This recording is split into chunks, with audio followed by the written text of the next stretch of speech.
Boa tarde a todos que estão aqui presentes. Nós estamos na penúltima sessão da disciplina PF 6007, de projeto e verificação de estruturas de madeira.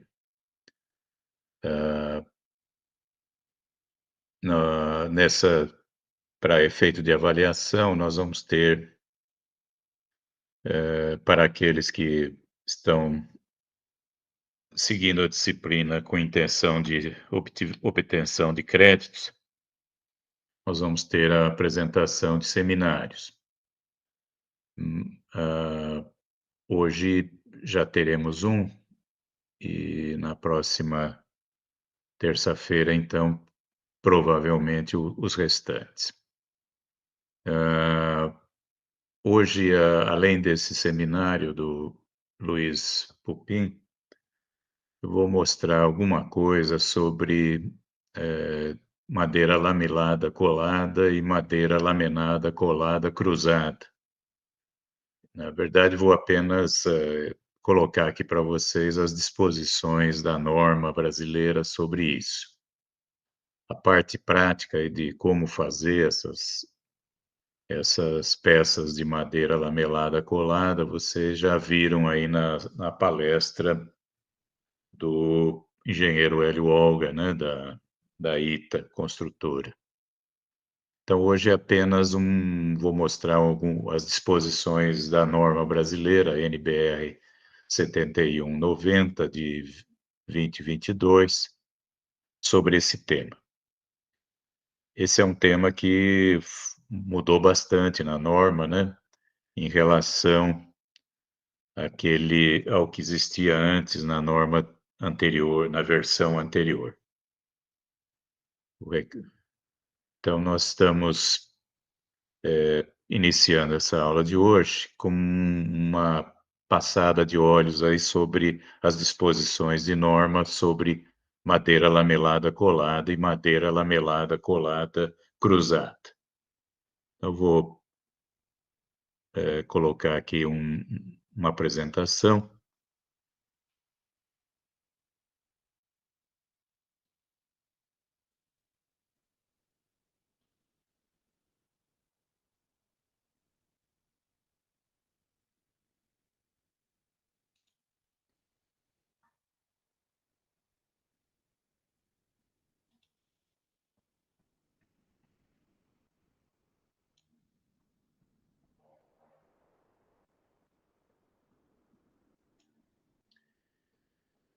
Então, essa é a nossa penúltima aula da disciplina PF 6007.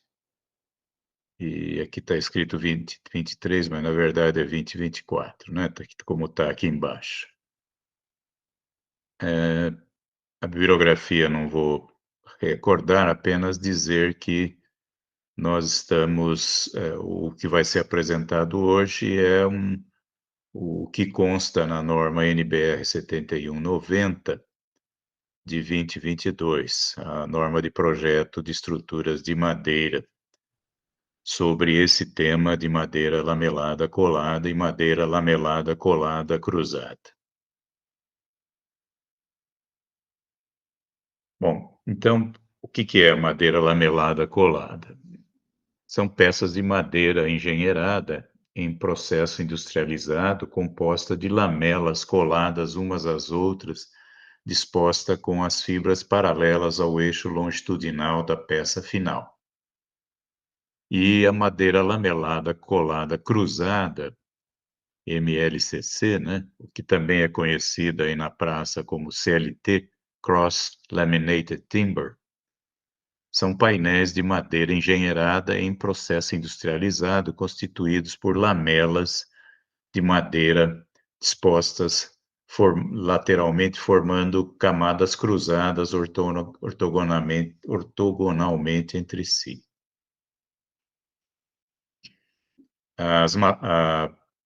Aqui a expressão madeira engenheirada, né, é uma expressão aí que está sendo bastante usada ultimamente, que são os produtos de madeira processados industrialmente, né, para obter alguns produtos que não são exatamente madeira bruta, né, madeira maciça.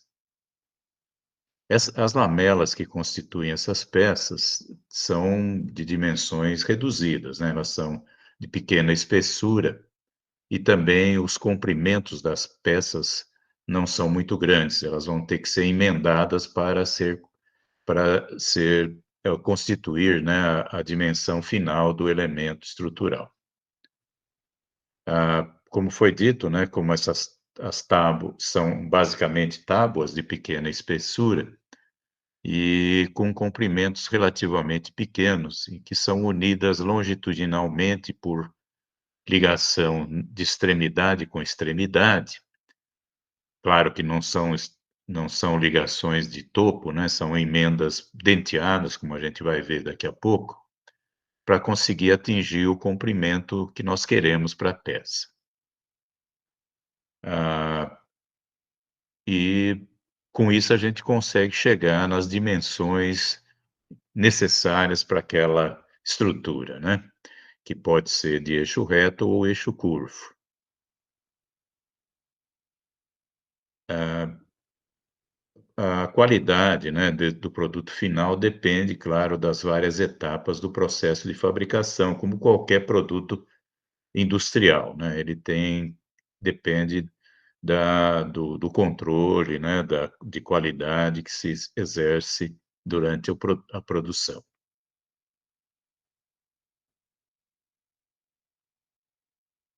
Bom, para que espécies de madeira, então, a gente são mais usuais ou que devem ser usadas nesses elementos colados, né? No Pode ser vários tipos de madeira, inclusive podem ser madeiras diferentes na mesma peça, né. Nós vamos ver aqui daqui a pouco como isso é feito, né. Mas, em princípio, são madeiras de resultado de reflorestamento, né. Não se deve usar madeira, de demolição, madeira de reutilização para a fabricação desses elementos. A densidade dessas madeiras usuais para a composição de peças coladas é pequena, né, em geral são madeiras moles, né, madeiras tipo pinho, tipo, como vocês viram aí na palestra do Hélio Olga, eucalipto, né, são peças de densidade pequena, relativamente pequena, de entre 0,40 e 0,75 gramas por centímetro cúbico, ou se vocês preferirem, né, 400 quilos ou 750 quilos por metro cúbico. Elas devem ser tratadas, né, porque como nós vimos também numa das nossas aulas, a madeira sempre tem aquele problema que nós queremos evitar, né, do ataque por, agentes biológicos. Então as lamelas têm que ser tratadas, né, devem ser tratadas com produtos que assegurem a durabilidade e proteção biológica, sem que isso prejudique, claro, a cola, né, a aderência por cola. Também se faz, e isso o Hélio também mostrou na palestra dele, o tratamento depois que a peça já está pronta, né, depois que ela já está colada, o Hélio mostrou que essas peças são colocadas lá naqueles tanques de tratamento, em vez de fazer o tratamento antes da colagem, né. Então isso é possível e é feito. Já quanto ao relac a o problema da umidade, né, nós sempre estamos trabalhando, né, isso é óbvio, né, nós não vamos deixar isso, tanto faz isso para madeira serrada como laminada, nós temos que sempre trabalhar com madeira que passou por secagem, né, nunca com madeira, verde ainda, né, úmida, com umidade superior àquela que é definida na norma, né. Vocês se lembram que, basicamente, a umidade de referência era 12%, e elas variando até 18%, e com as correções aí necessárias para na resistência. E como é feito de lamelas, de madeiras que podem até ser diferentes, as lamelas, né, de madeiras com secagens diferentes, a gente não deve permitir uma variação maior do que 5% no teor de umidade entre as lamelas adjacentes. A a classificação da madeira, eu vou pular aqui meio por cima, né, é aquela que nós vimos naquelas tabelas da norma NBR 7190, né, aquelas tabelas de classe de madeira, né, aquelas classes que nos dão a resistência para cada classe, né. Lembra-se que as classes D eram de madeiras, antigamente chamadas de dicotiledôneas e agora chamadas de folhosas, e as C seriam as madeiras, coníferas, né, os pinhos. E se esse o D ou C seguido por um valor que é a resistência característica à compressão na direção das fibras daquela particular classe de madeira. Ah,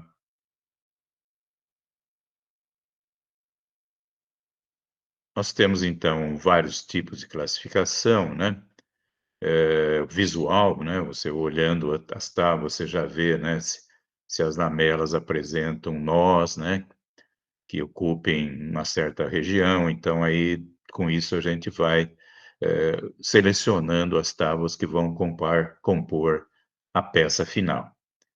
E elas, têm aqui as restrições de norma, que eu não vou ler, que vocês podem depois procurar, com relação então à quantidade de nós que essas tábuas podem ter numa determinada região.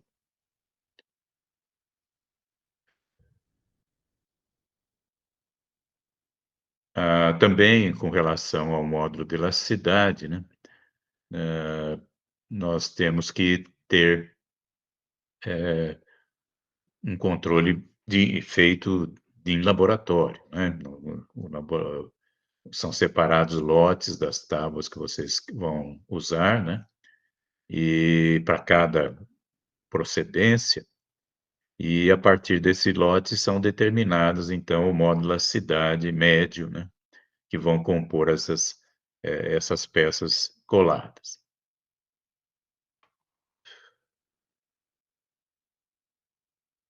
Bom, foi dito que as nossas pecinhas, as nossas tábuas que vão compor a peça final de laminada colada, lamelada colada, né, ela geralmente tem um comprimento curto, né, ela não chega até o comprimento final das peças. Então é necessário que se faça uniões, né, e essas uniões não podem ser colagens de topo, né, simplesmente encostar uma na outra e apertar. É necessário que se façam, então, emendas denteadas, tanto denteado na horizontal como denteado na vertical. Uma coisa ou outra é aceitável.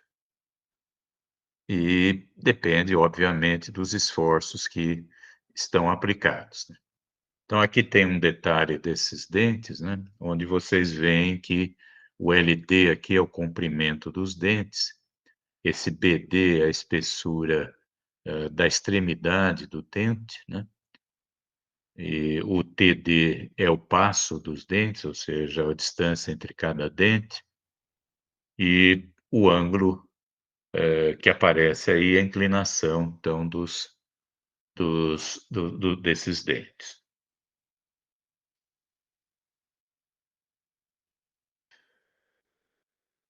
E para grandes esforços solicitantes, a espessura da extremidade dos dentes deve ser de até 5% do seu comprimento, né, então essa espessura TD é limitado a 5% do comprimento do dente LD, né, essa expressão que está aqui. BD menor ou igual a 0,05 de LD, ou seja, 5%. E a inclinação dos dentes fica entre 5 e 7 graus.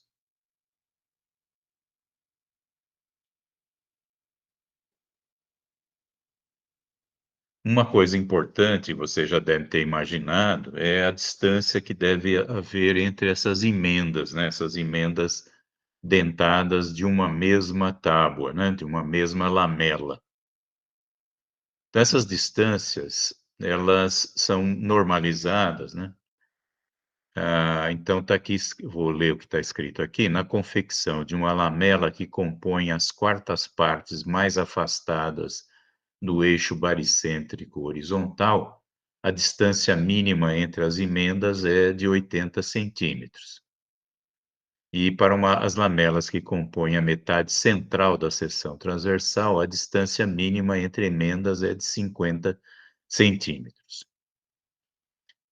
Esse negócio de lamela mais afastada e lamela mais próxima, nós vamos ver daqui a pouco melhor, mas eu vou só adiantar mostrando uma figurinha, que é essa que está aqui, né.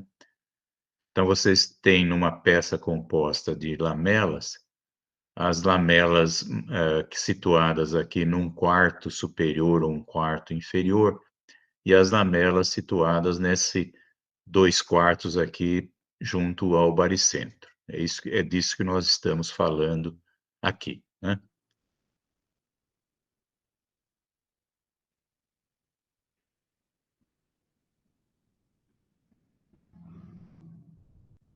Ah, já percebam que isso é o que está dito aqui nessa primeira frase aqui, é as emendas na mesma lamela, né. Então aqui é uma dada tábua, ela deve ser emendada, então, desse jeito aqui, né.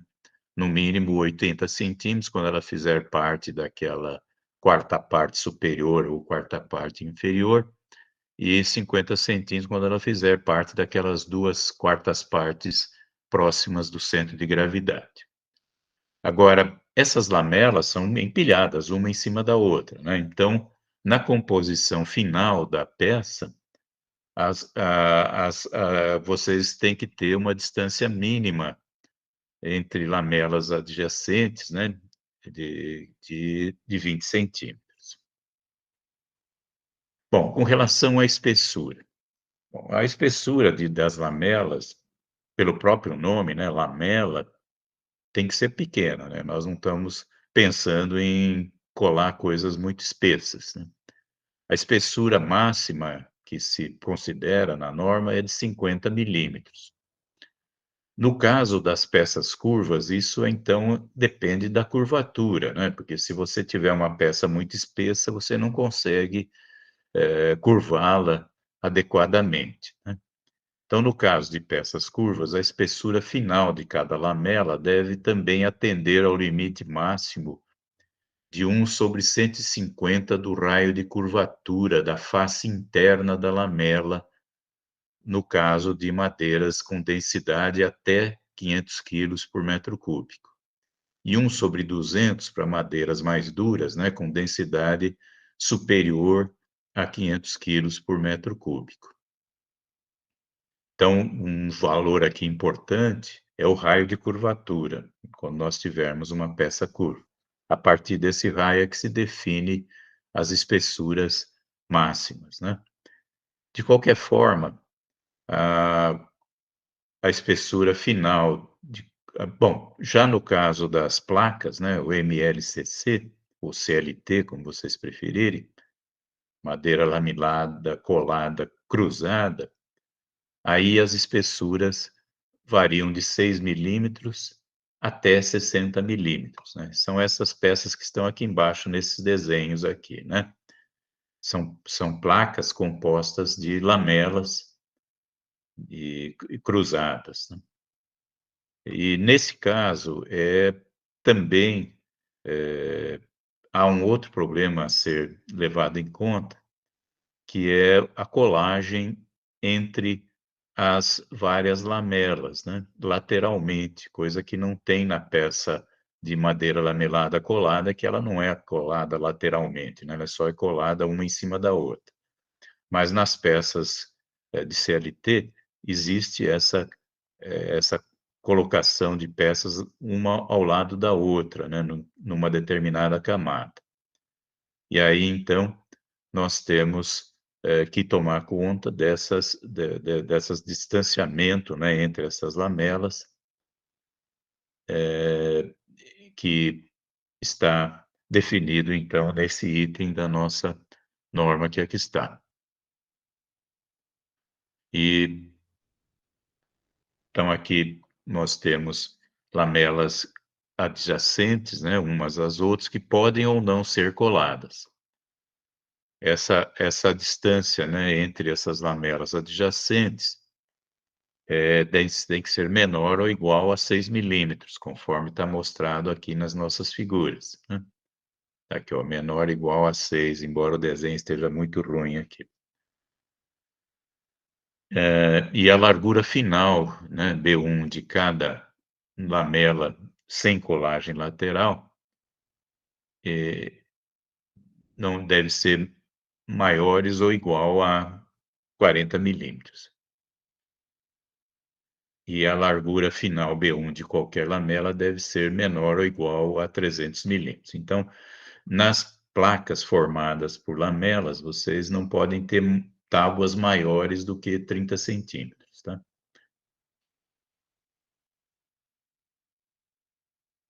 No caso de placas, nós temos 2 tipos de forma de montar, né, ou 3 camadas ou 5 camadas, né.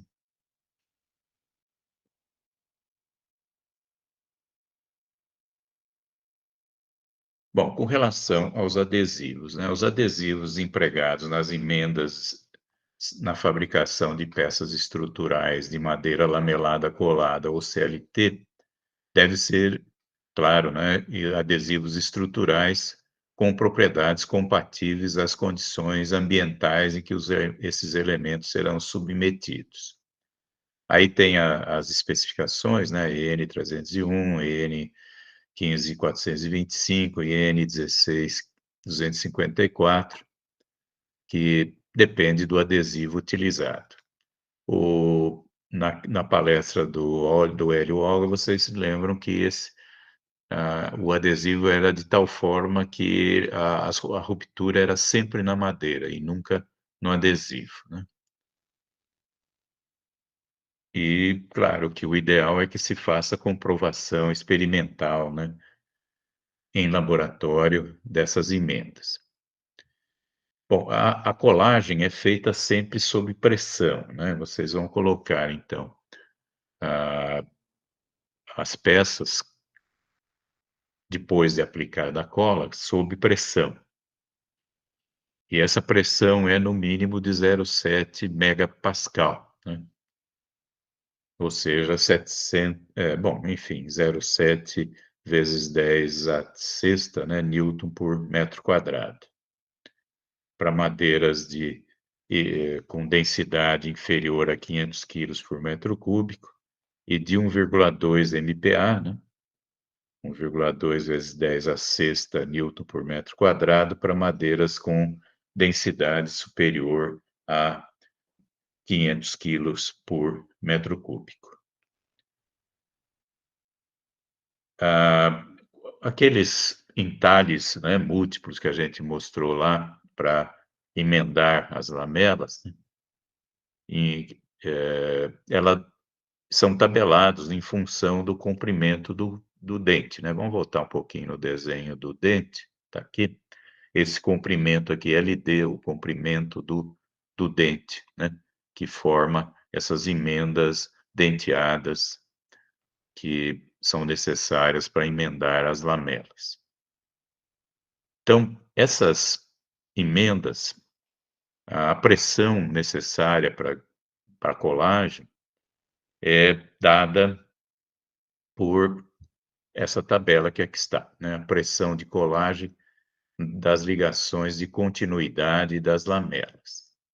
Então essa pressão, ela varia, como já foi dito, né, dependendo da densidade da madeira, né. Tem aquelas que são de densidade menor do que 500 quilos por metro cúbico. Aqui eu acho que tem alguma coisa esquisita, né, tá, que 0,5 seria gramas, né. Bom, aqui seria 500. Bom, então depois eu vou dar uma corrigida nessa tabela aqui. E o comprimento da lamela que está aqui, né, em milímetros, né, 10, 20, 30, assim por diante. Então aqui estão as pressões, de colagem, dependendo do comprimento das lamelas. Bom, para efeito de cálculo, né, nós vamos trabalhar como se essas peças fossem de madeira maciça, né. Não há nenhuma variação nos cálculos a partir disso daí. Apenas há uma correção aí na resistência adicional que não tinha, antes. Antes nós tínhamos um K modificador 1, que dependia da duração do carregamento, e um K modificador 2, que dependia da ambiente da umidade ambiente. Agora nós temos mais um coeficiente modificador, que vai diminuir a nossa resistência, composto de 3 fatores, né, CE, CC e CT. O CE é um fator de redução causado pelos entalhes, né, que nós precisamos fazer. E essa correção, então, caso haja entalhe, é 0,95. Se a peça não tiver emendas, obviamente, essa correção é 1, né. Não tem sentido fazer uma correção se não tem emenda. O outro é com relação à curvatura, né, eu falei para vocês que peças curvas são problemáticas, né, nós temos que levar em conta o raio de curvatura para definir a espessura das lamelas. E também para definir esse coeficiente aqui que entra no cálculo desse CAMOD 3.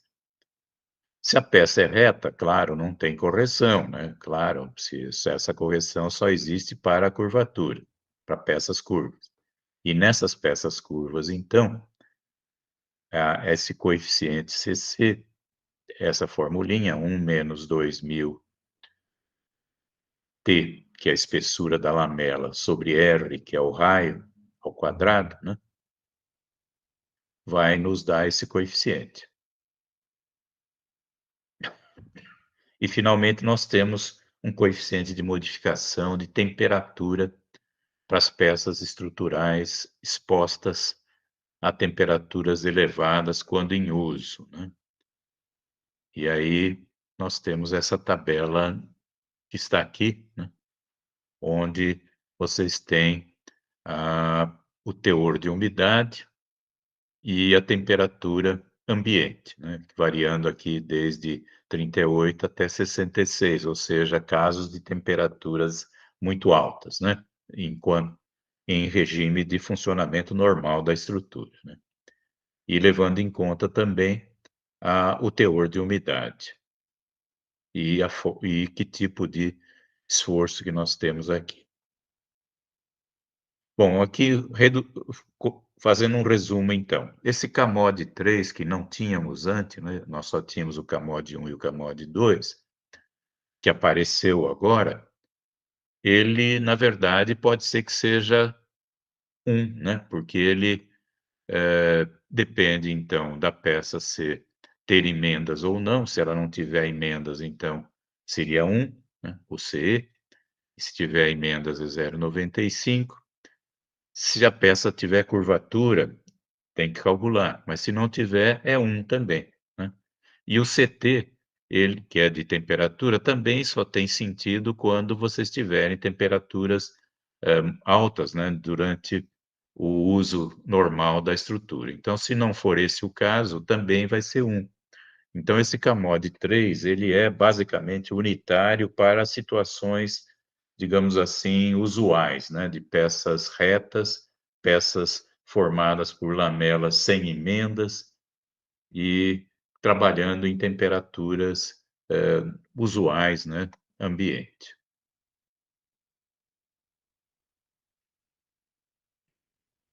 Bom, co ah, uma coisa importante aqui é essa história da peça de lamelada colada poder ser feita de vários madeiras diferentes, né. Então, você olhando para essa figurinha aqui, nós vimos que o quarto superior e o quarto inferior de uma viga, né, que seriam as partes mais comprimidas ou mais tracionadas, nós vamos ter um módulo de elasticidade médio, S ou I, né, desculpe, é S, né, que seria o valor médio dos módulos de elasticidade do lote dos valores superiores, que nós vamos colocar normalmente madeira melhor nessas posições que são mais solicitadas. E aqui na parte interna, vocês teriam uma madeira menos resistente, menos dura, porque aqui nós temos menos tensões, né. E tem uns valores aqui de módulo de momento de inércia correspondente a essas áreas mais solicitadas e momento de inércia dessa área do meio. E com esses valores, então, nós podemos, calcular o módulo de elas o a rigidez, né, da seção composta de vários tipos de madeira, né. Então vocês têm aqui que a rigidez, da madeira, a rigidez equivalente da nossa viga de laminada colada, seria 2 vezes o módulo de elasticidade daquela madeira que compõe o quarto superior ou quarto inferior, vezes o momento de inércia dessas partes, esses quartos superior ou inferior. E, o módulo de elasticidade daquela madeira inferior, que seria colocada no meio, né, vezes o momento de inércia da parte, eh, que lá está, né, em torno do eixo. E com isso a gente consegue calcular a a rigidez equivalente de uma peça feita de madeira lamelada colada, desse tipo que está aqui, que é bem típico, né, onde a gente, normalmente usa madeira melhor nas partes mais solicitadas, em cima e embaixo, e uma madeira de menor qualidade, né, de resistência menor, no meio.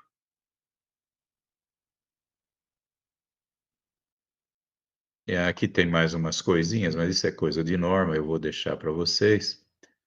E vão passar para o caso, então, das placas, né, MLCC, madeira laminada colada cruzada, ou CLT, como também é conhecida, né. Nós vimos que ela pode ser composta de 3 ou de 5 camadas, né, vamos voltar aqui na figurinha. Aqui 3 camadas ou 5 camadas. E na hora de fazer, então, os cálculos, como qualquer laje, né, que vocês já estão acostumados com laje de concreto, a gente sempre vai trabalhar com uma largura unitária, né, de laje, 1 metro, né. E então os cálculos são feitos como se fosse uma laje, e nós vamos ter os esforços por metro. E para efeito, então, de cálculo, nós precisamos calcular, então, o momento, as várias propriedades geométricas da seção, né, o centro de gravidade, o momento de inércia, o módulo resistente à flexão, tudo isso. E como essas peças são formadas por, camadas de madeira em sentidos diferentes, vocês têm resistências e rigidezes diferentes em cada camada. Então aí a gente precisa levar isso em conta. E isso é levado em conta com uma uma coisa que o Timoshenko coloca lá no livro dele de resistência dos materiais, quando ele fala de vigas de 2 materiais. Aqui é mais do que 2 materiais, mas as ideias são as mesmas, né. As ideias do Timoshenko era que vocês assumissem sempre que a seção permanece plana após a flexão, até aí tudo bem. Aí vocês vão ter deformações, né, que variam linearmente ao longo da altura da peça, como está mostrado aqui. Mas essas deformações vão ser proporcionais a tensões através de módulos da cidade diferentes, né, porque cada camada tem um módulo da cidade diferente. Então a técnica que o Timoshenko usa é colocar camadas ficticiamente de larguras diferentes, para que a resistência delas seja equivalente a uma peça que fosse de um único material, né. Então, se vocês tiverem o exemplo do Timoshenko era uma peça de aço e de cobre, se não me engano, ou alumínio e cobre, uma coisa assim. Então as camadas, embora fisicamente tenham a mesma largura, no cálculo elas vão ser supostas ficticiamente com larguras diferentes, para justamente levar em conta a a variação da rigidez das várias camadas. Então é isso que é feito aqui, olha. Então vocês escolhem um módulo da cidade de referência. Pega uma das camadas de madeira e chama aquilo lá de módulo da cidade de referência, EC. Esse C aqui provavelmente vem de concreto, tá? Mas não tenho certeza. Vocês poderiam trabalhar com peças mistas de concreto e madeira. Então aqui é o momento de inércia desculpe, é o centro de gravidade da seção, que não é no meio, né. Não é no meio, porque vocês têm não é necessariamente no meio, né, porque vocês têm camadas com rigidezes diferentes. Vocês veem aqui nessa formulinha que vocês pegam o módulo elasticidade de cada camada e dividem pelo módulo elasticidade de referência.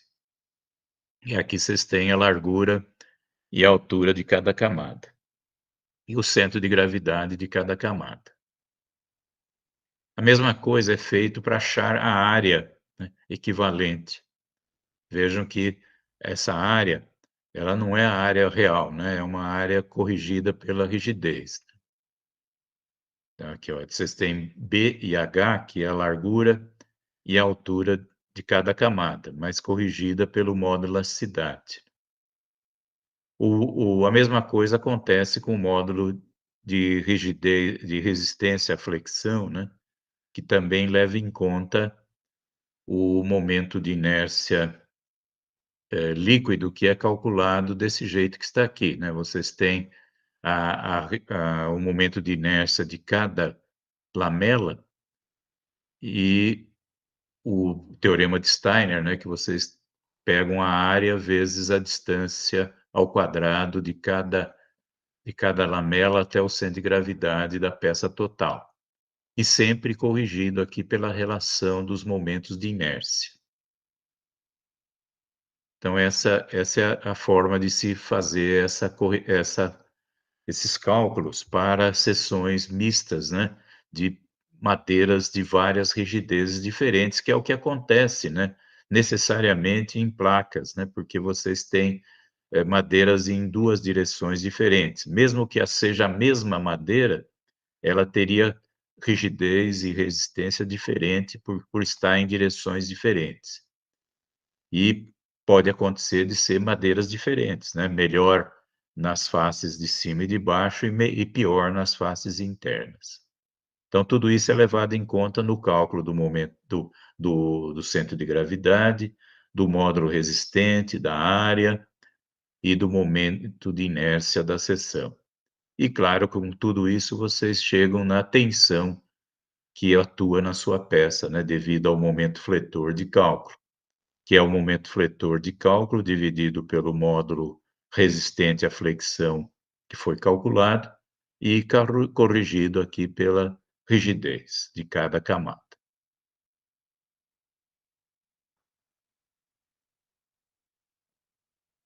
Então, isso basicamente essas formulinhas, né, que são explicadas aqui, mas não é necessário a gente dar uma lida nisso no momento. Então, se vocês tiverem curiosidade de ver de onde saíram essas formulinhas, procurem então o livro de resistência dos materiais do Timoshenko, que normalmente isso aí deve estar no volume 2, que são temas assim mais adiantados, onde ele fala de seções compostas de materiais diferentes, que é o nosso caso aqui. Bom, terminando aí o que a norma fala sobre, então, madeira lamelada colada e madeira lamelada colada cruzada, ou CLT, né? Ela põe aqui um parágrafo para se livrar, né, dos problemas. Ela diz assim: além do que está especificado na norma, na fabricação de madeira lamelada colada e madeira lamelada colada cruzada, como qualquer outro tipo de compósitos estruturais, deve ser assegurado pelo fabricante, né?